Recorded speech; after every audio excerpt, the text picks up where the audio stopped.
Oh my god, Patrick, you crack me up. You got me laughing so hard you got me choking over here. Listen, dog, did I tell you? I must have told you because I was ecstatic about it. Jesus Christ, your show is so fucking good. Bellissimo, it's fantastic. Patrick, it's fantastic. Thank you so much for being my own personal intellectual jukebox. I'm gonna say it since I know Patrick is the most practical philosopher for any man or woman who wants a greater understanding of philosophy to listen to, and the number one place they should go first is right here on The Great Everything with Patrick, the most practical modern philosopher. It's like a rainbow. I discovered something new. It's like a rainbow. Okay, we'll just leave it at that. Right on.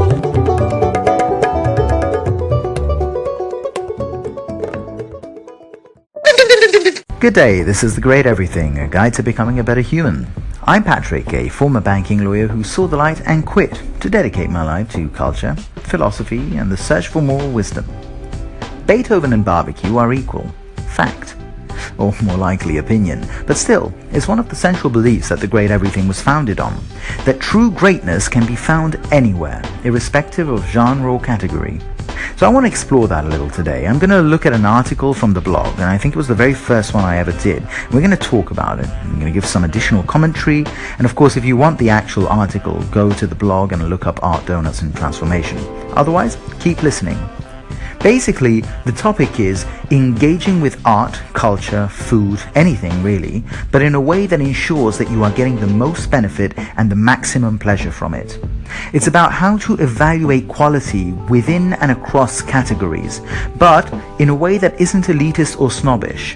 Because sure, we can all come up with a set of criteria whereby Mozart genuinely is better or of higher quality than the Rolling Stones, but does that mean that the Stones are somehow intrinsically less valuable?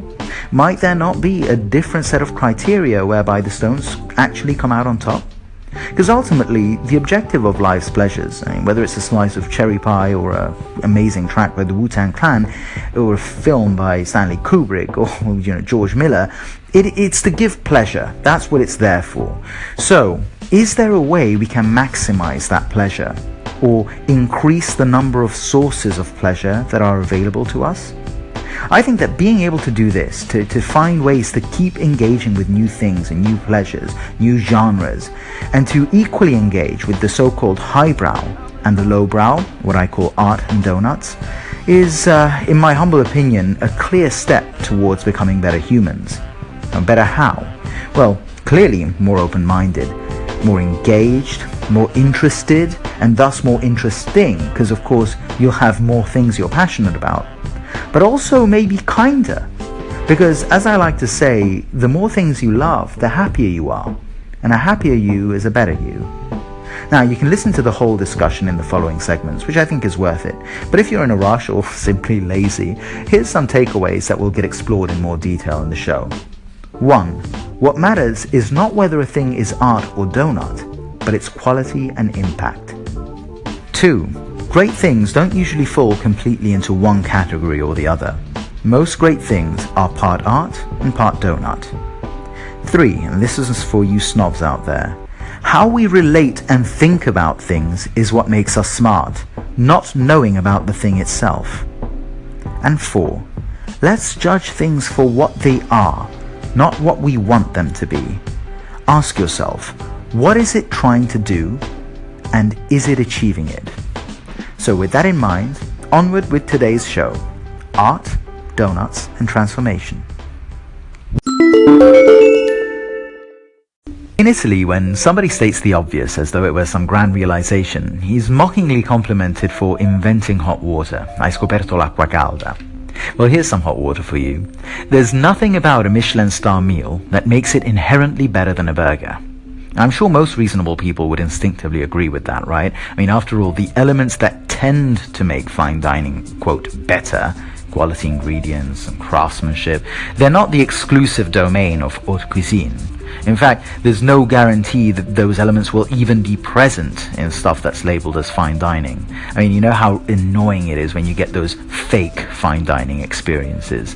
You get the veneer, the presentation, the pretentiousness, the tiny portions, and of course the price of fine dining, but not the quality, not the attention to detail, not the artistry and inventiveness, and above all, not the flavor.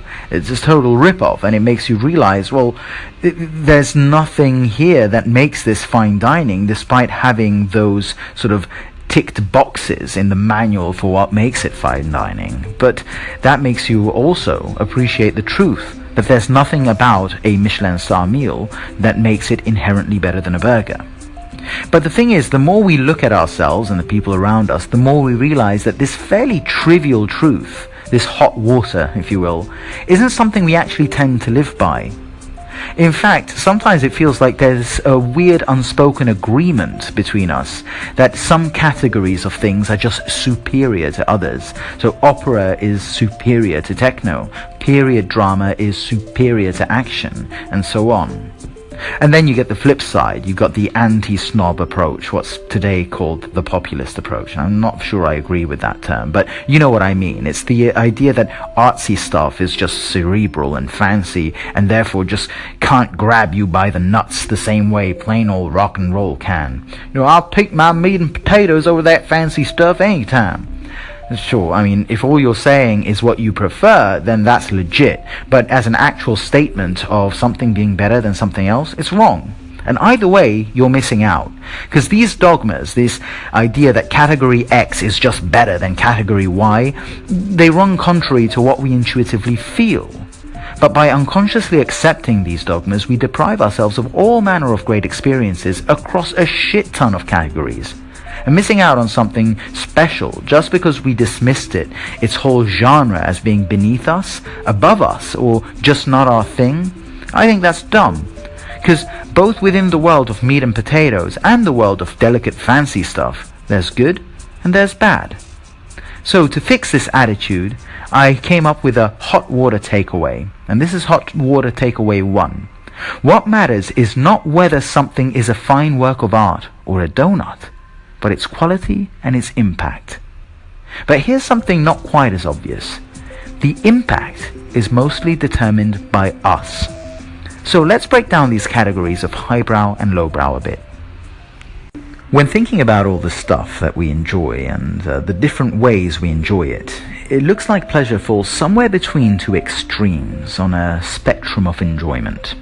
On the one extreme, we've got brainy enjoyment, which is all about logic and reason and reflection and intellectual stimulation. It mainly relates to things that are multi-layered, a bit deep, that take some effort on our part to fully get, and that reward repeat experiences, things that get better with age and time. The Greeks, or rather Nietzsche looking back at the Greeks, would have called this the Apollonian, after the god Apollo, patron of all the good shit, like music and poetry and science, etc. I'll just call it art, and I'll include there stuff like Mozart and Latin poetry and fine wine, Caravaggio, foie gras, etc. On the other extreme, we've got gut level enjoyment, which is visceral. That's actually the Latin word for guts. It's instinctive and primal, and it mainly relates to stuff that is seemingly uncomplicated, accessible, that doesn't take a ton of effort from us, and also that has an immediate impact. And this would be the Dionysian, after the god Dionysus, the Greek god of irrational chaos and revelry. I just like to call it donuts, because donuts just get you in the gut, right? And donut categories include superhero movies, pop culture, hip-hop, drunken nights out, fart jokes, and actual donuts. So that's art and donuts. Transformation is what happens when you open up to enjoying both equally. Cool. But another obvious fact for you is that most great things are going to fall somewhere in between the two extremes. For example, Mad Max Fury Road, and I love making this example. It's a movie that has raw, visceral impact. It's straightforward action. It's a great film with giant special effects, explosions, all the girls in it are hot. But it's also thematically multi-layered. It definitely rewards repeat viewings because you keep discovering new things in it every time. And incidentally, it's a pop culture masterpiece. And, in this sermon, I can also note that it was nominated for 10 Oscars. So would you say that's art or donut? The answer is a bit of both. Then, on the other hand, we've got Beethoven's Seventh Symphony, which is unanimously recognized as great art. Most definitely, it's got all the complexity and timelessness that you'd expect from great art. But let's be honest, it's also kind of like a collection of dance tunes from Beethoven's era. If you'd been around in his time, the whole symphony would have struck you as pretty much just an awesome 40-minute boogie. There's something visceral and donut-ish about it, no matter how artfully it was put together. So both art and donut, a bit of both. Then the Wu-Tang Clan, definitely donut. But don't tell me there isn't real art in there. So my hot water takeaway number 2 is, great things don't usually sit completely in one category or the other. They can have a donut's visceral impact, while also having art's craftsmanship and innovation going on.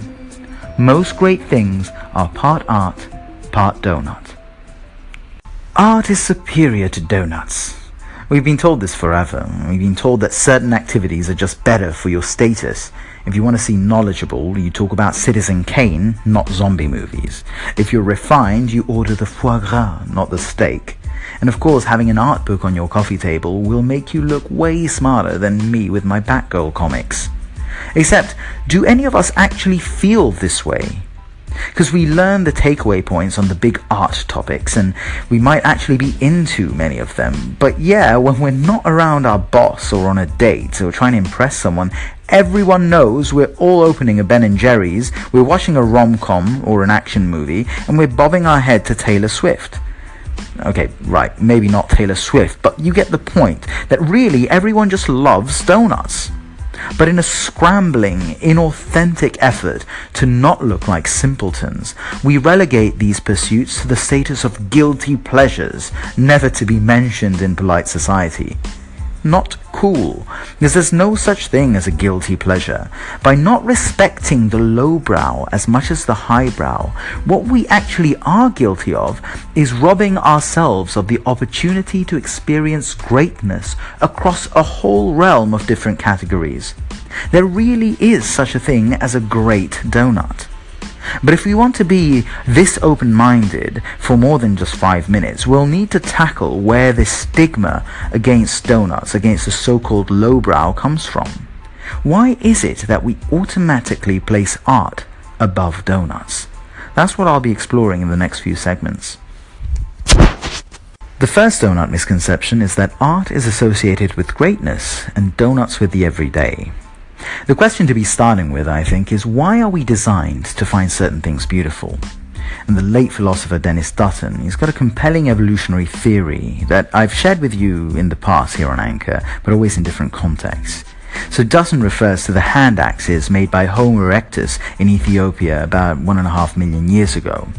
These thin stone blades, they had a number of different purposes, but the sheer number of specimens found, and the fact that so many of these show no evidence of wear and tear, indicates that they couldn't all have been used for butchering animals or hunting. So if that's the case, what were they for?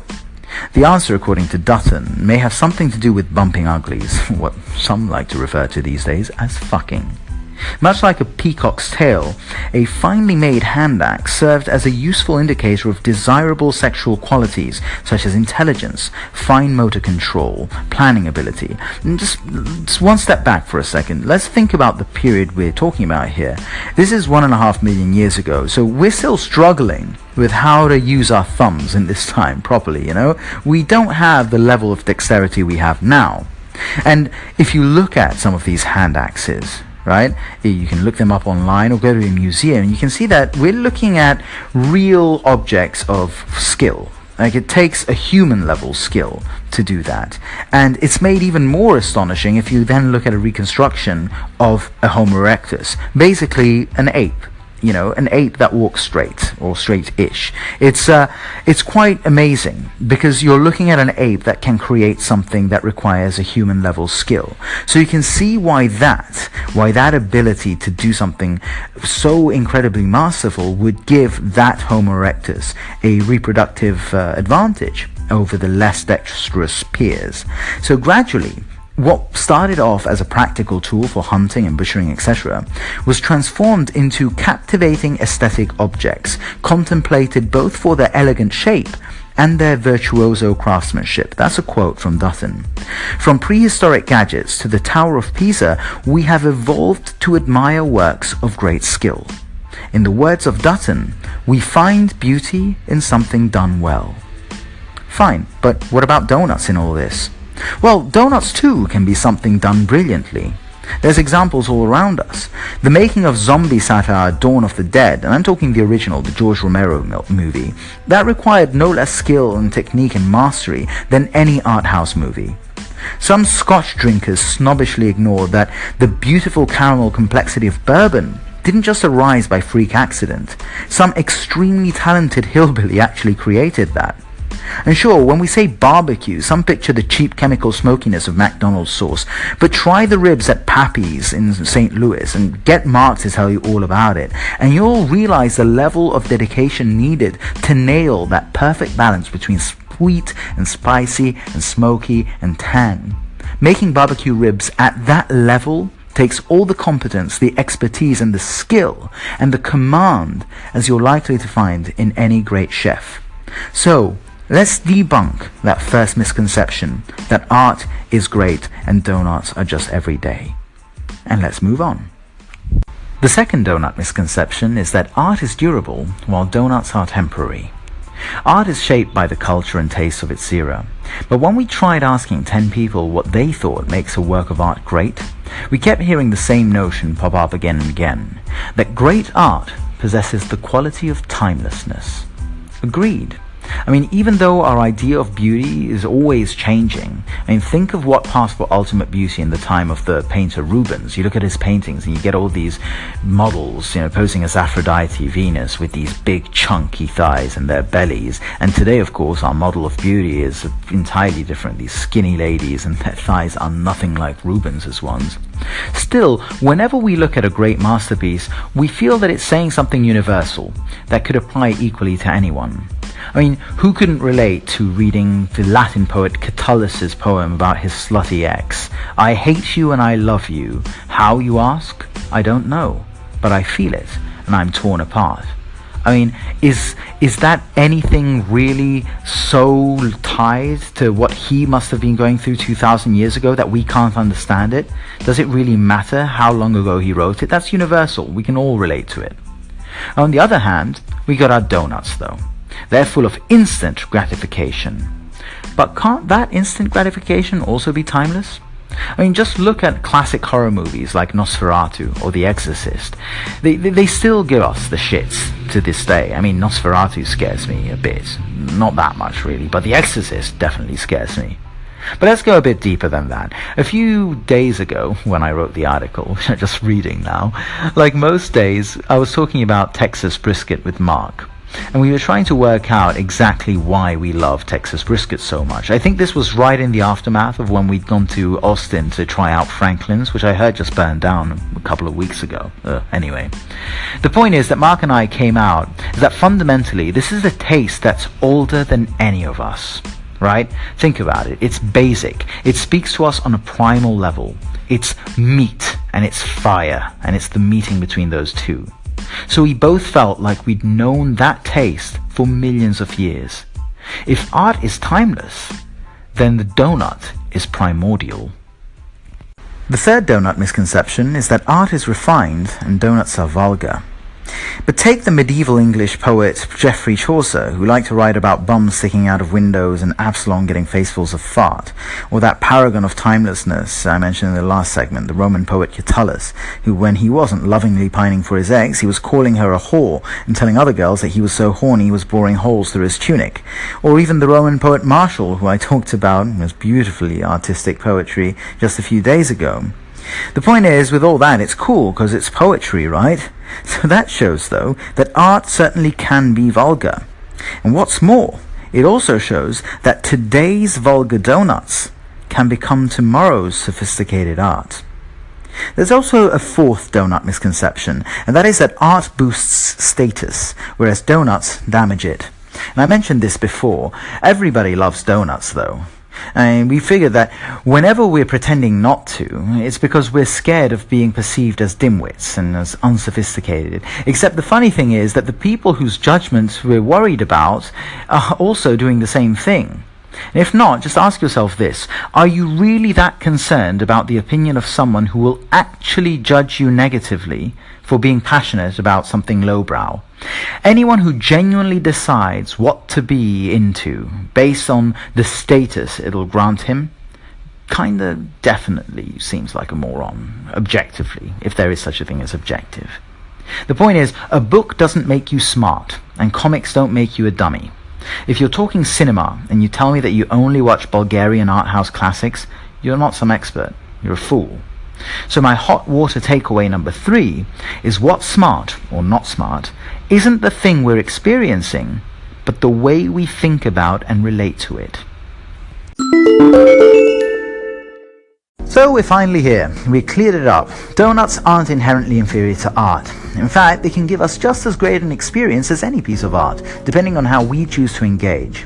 The problem is, of course, that how we engage is based almost exclusively on our expectations. So let's talk about this guy, Simon. He goes into a cinema sometime in 2011 to watch the film Drive, the one with Ryan Gosling, you know the one. He exits the theatre and he's very disappointed. He thinks that Drive is a pile of shit. And he says why. He says, well, it's really slow. And he explains what he means. He means it's quiet, it's atmospheric, it's a bit like an art house movie. And he's usually down with that type of stuff, but this time he'd gone into the cinema expecting Fast and Furious. But Drive is not Fast and Furious, it's Drive. So he thought that the critically acclaimed Drive was a pile of shit because Drive was being Drive. It was what it was. So obviously what happened here is that when Simon went in, he had a story in his head about what he was going to experience. High-octane pace, fun, cheesy dialogue, quick editing, fast cars, big explosions, Vin Diesel. And when Drive hit him with its tense and brooding nightscapes, he was thrown off. There was a discrepancy between his story and what actually happened. And this threw him in a tizzy which he took out on Drive, despite the fact that he usually enjoys that kind of film. So expectations color our experience, we know this. And this can be damaging, because our expectations can thereby deprive us from finding whole categories of great things. So these days, I make a conscious effort to try this on, to judge things for what they are, not what I want them to be. You try it too. It's a two-step process. When you're watching some movie or eating food, just ask yourself, what is it trying to do? Where is it trying to take me? And then, how well is it doing those things? Has it achieved the aims that it has set for itself? And that's all there is to it.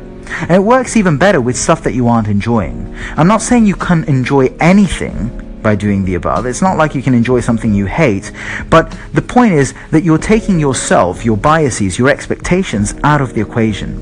And once you do that, if something is legitimately great, you will at least appreciate what it's trying to do, even if it's not your thing. And who knows, you might even be surprised. You might find a whole new passion. Happens to me all the time, and I'd love it if it happened to you too. So when you approach any book or dish or movie or album, leave your expectations at the door. Get what it's trying to do and see if it does it. Does it move you in any way? Does it have visceral impact or leave you marveling at its multi-layered structure? Yes? Great. Sounds like an amazing experience. No? Well, at least you gave it a fair chance. And that's a huge deal, because by being aware of the layers of bias and status anxiety and accepted truths that get in the way of our assessing things fairly, we can peel them back and come to conclusions that are truly us, authentic reflections of our own taste, and not the prepackaged opinions we've been fed on what things should be.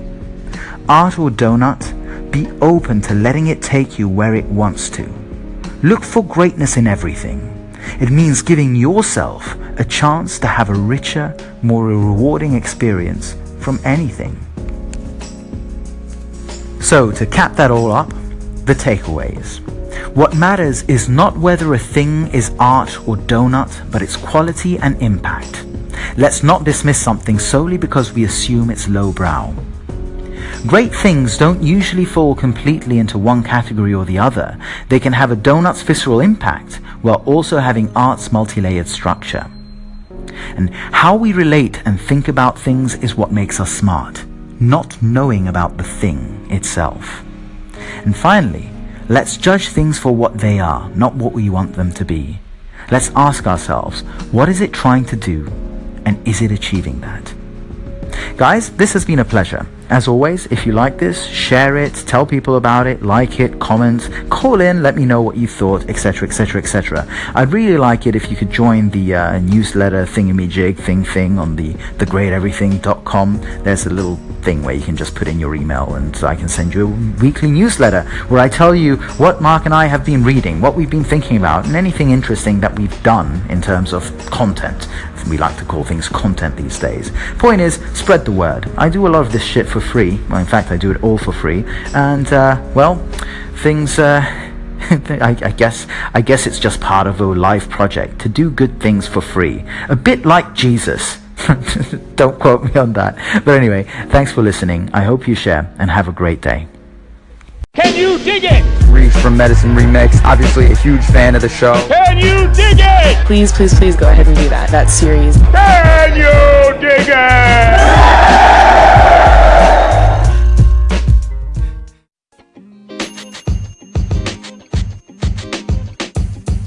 The podcast you just heard was recorded with Anchor. If you want to make your own, download the Android or iOS app completely free from anchor.fm/podcast. That's anchor.fm/podcast.